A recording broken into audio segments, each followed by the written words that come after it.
Samedi 11 avril 2015, la journée de l'enfance réunit grands et petits à la Maison des Sports de Clermont-Ferrand. L'occasion d'établir un premier bilan de l'impact des nouveaux rythmes scolaires dans le cadre du projet éducatif de la ville. C'est vrai que depuis des années, la ville investit beaucoup sur la question de l'enfance, à travers notamment les animateurs sportifs, les intervenants musique dans les écoles, et puis tout ce qu'on met en place sur le temps du mercredi après-midi ou des vacances. Donc ça a toujours été quelque chose d'important. Aujourd'hui, nous passons à une autre phase, c'est comment créer plus de liens entre les temps des enfants, entre le temps scolaire et périscolaire. Nous devions nous interroger sur l'utilité de ces temps dans leur bien-être, dans leur parcours de vie et de pouvoir leur apporter un certain épanouissement. Les enfants de 3 à 12 ans, comme tous les acteurs participant de près à leur encadrement, se sont très sérieusement penchés sur le sujet durant 3 phases de concertation de janvier à mars 2015. Se sont investis pas moins d'1 millier d'adultes et 500 enfants.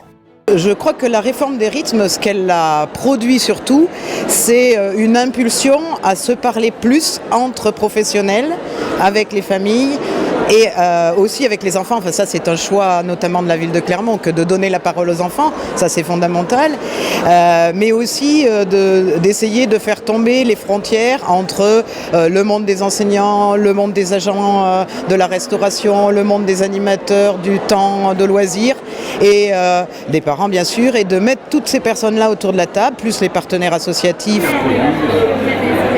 C'est une démarche partenariale.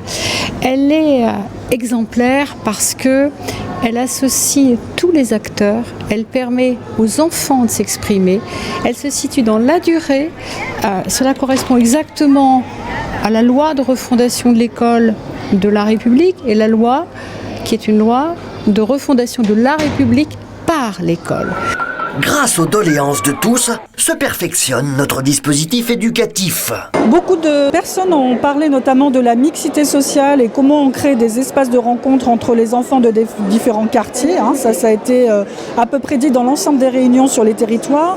Et puis aussi une grande nouveauté, c'est que autant nous avions des demandes sur des activités les années précédentes, autant cette année nous avons plus parlé de la mise en place de temps calme et du temps des enfants pour qu'ils ne soient pas trop fatigués en fin de journée.